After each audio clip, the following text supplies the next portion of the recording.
hard time seeing how it's your ego if you don't just let it go and he can do whatever he wants, because Okay. I can't expect anything from someone else's behavior. Right. How do you ever get anything done in the world? Right. Okay, so Ginger is saying, what if there is an agreement between two people and one is supposed to do his or her part and the other one too? You do your part, but the other one doesn't, right? And it doesn't follow through with the agreement. Well, let's say you're feeling agitated by that and you're feeling angry about it. I can guarantee that that is a red light in the dashboard and there is something that needs to be adjusted in you, right? What is then you may ask the question, what is it that needs to be understood here? And if you make a moment of silence after the question, you will get an insight. Yeah, the insight can be, very different for different people and different situations, right?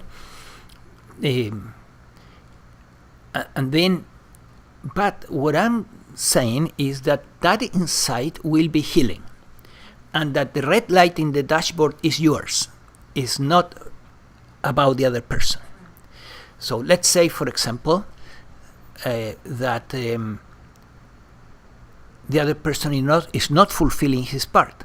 Well, why is not fulfilling his part? There could be good reasons for that. Maybe that person is not at the level of responsibility necessary to see the importance of fulfilling his part in an agreement. Has not reached that level of development. Responsibility is a particular level of development in the process of evolution of an individual, and it has not been reached yet enough. Like it could be with an adolescent, that they haven't reached that point yet. They are moving in that direction, but they haven't arrived. Or a 45 years old that in reality is 45 in the body, but still has areas in his or her psyche where he's 13, right? And this is pretty common, Or that individual, you may realize when you ask the question, that individual has a very powerful dislike around the task that they need to perform in order to comply with the agreement. It's so powerful, that dislike, like for example, you're going to wash the dishes and your level of dislike in your organism of washing the dishes can be a level of 2, and his level of dislike may be 9 or 10, right? And then you're looking at the experience from your perspective, but the other individual has a totally different internal experience, and that's why he's not complying. So you may have an insight that you have not had yet, but by taking responsibility for that red light and saying, no, this red light belongs to this organism. You could say ultimately, Ginger, something as simple as this. You can talk to the mind-body organism and you can tell to it, you're not accepting what is, period. So you take responsibility. You're not accepting what is. This is what is.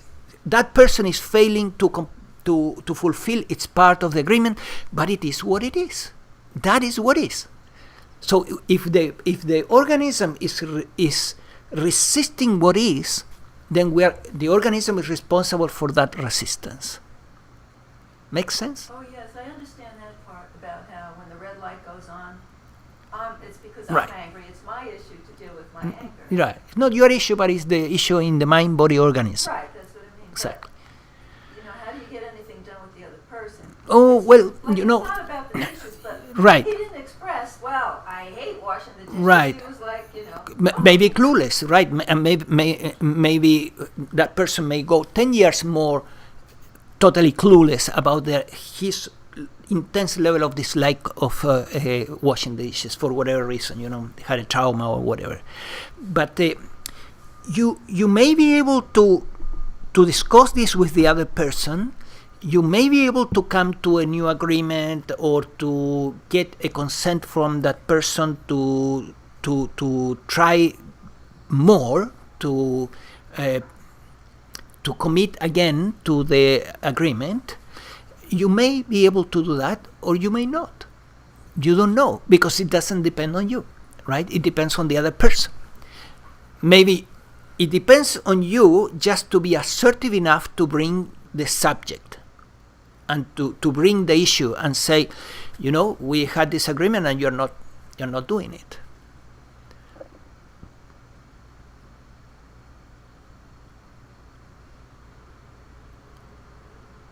But after that,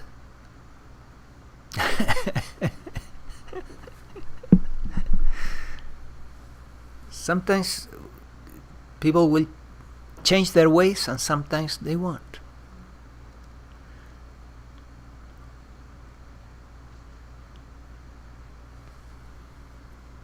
It's just about releasing the expectation. Yes, it's about releasing the expectation. So you make the agreement, you did your part, you were assertive, you came to an agreement that is fair, you negotiated in a mindful way, not to take advantage, but to create, a workable agreement, and then you release the expectation. Hopefully it's going to work. When I'm in situations like that, I feel like maybe I'm doing something where that person doesn't want to do what is asked of them. Sorry? I start kind of, I think I start thinking maybe I'm the reason, I'm doing something where that person doesn't want to fulfill the agreement. Like maybe I don't know, I'm doing something. It could be, then you ask the question. He's saying this, look, it's an interesting question. He's saying, maybe I am doing something that is making that person not fulfill his or her agreement. Maybe I did something during the negotiation part that created that problem, that resistance in the other individual. Could be, right? How are you going to know? See, the only way to know is to ask the question. So it goes back to the same problem is, okay, this issue is present. There is a red light in the dashboard, frustration, anger. Okay, let us ask the question. Let us perhaps take a moment and go to my private room and ask the question. I would like more insight into this. That's another way to phrase the question. What needs to be understood? That's a nice way to put it.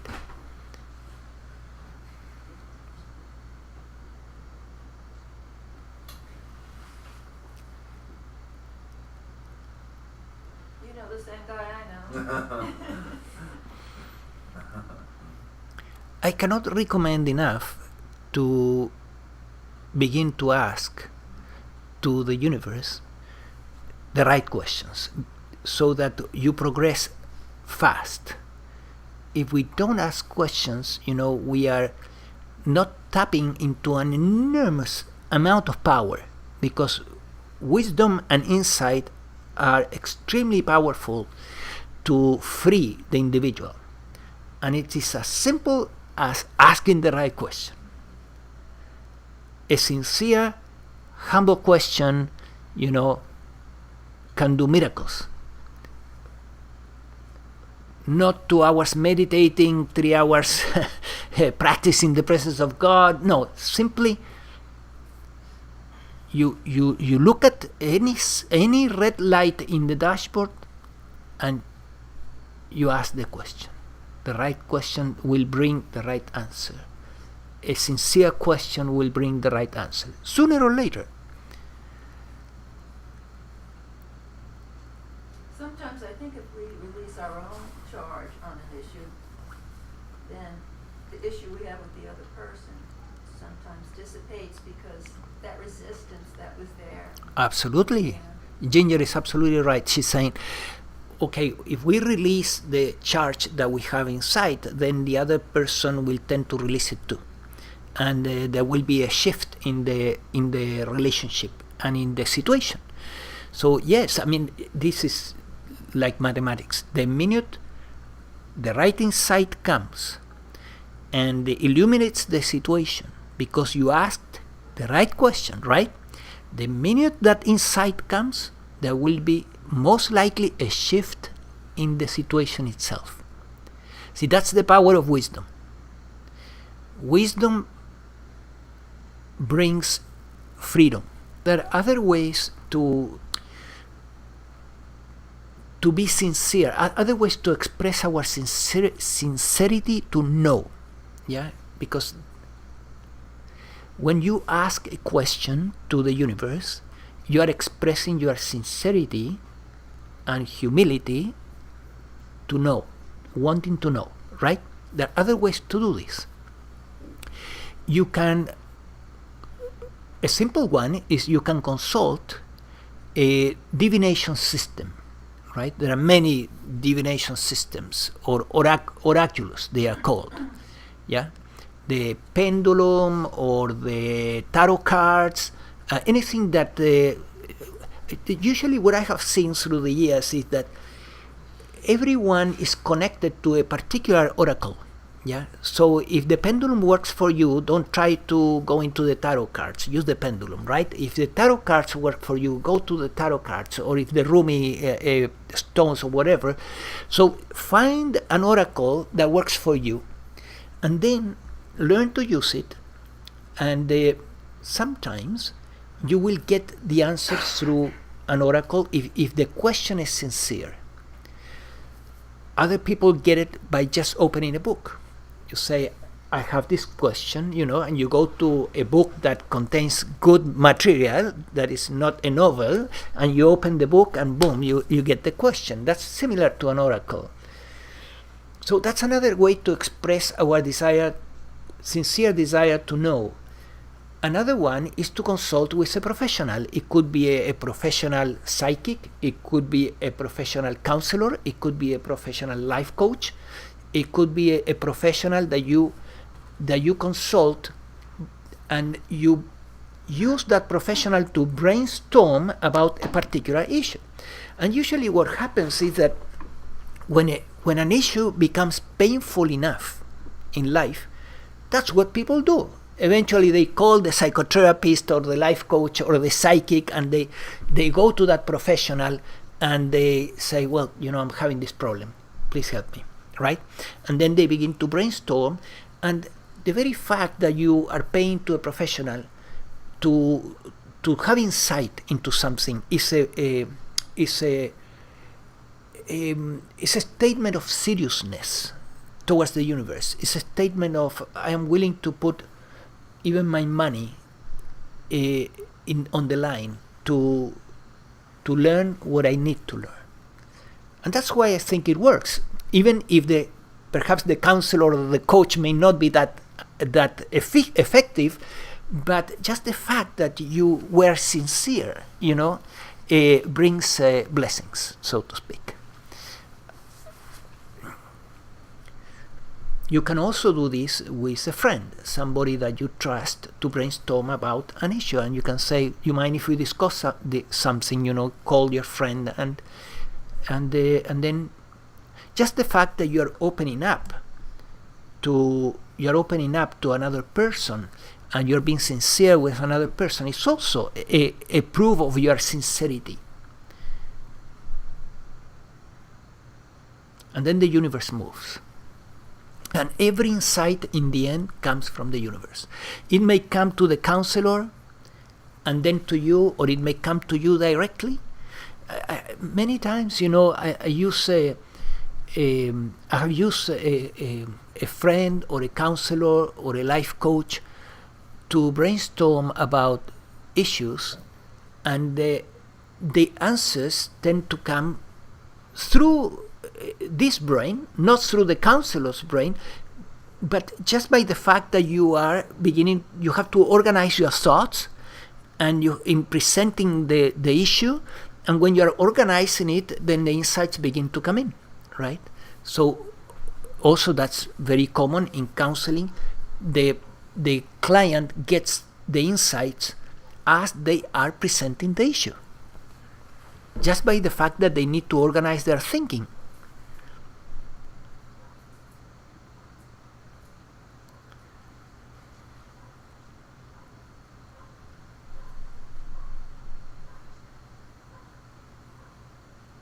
And the fact also that they are being heard, yeah, with empathy and respect and love, perhaps, that also opens, a window for wisdom to come in.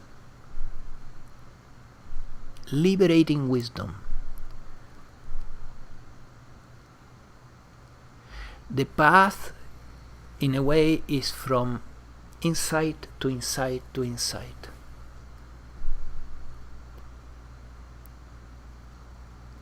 What needs to be understood here? That triggers insight.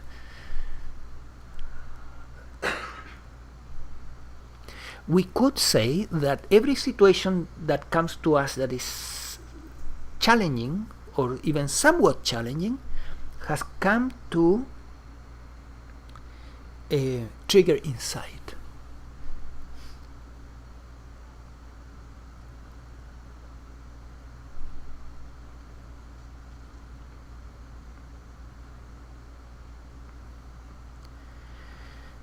Now, insight is also connected to our ability to experience intuition, right? So, intuition is something that gets developed through asking questions, through reading good literature, through watching the right YouTubes, and so on and so on. So, it gets developed. It develops more and more. Putting attention to your thoughts, to your feelings, putting the attention into the inner world, so to speak, develops the intuition.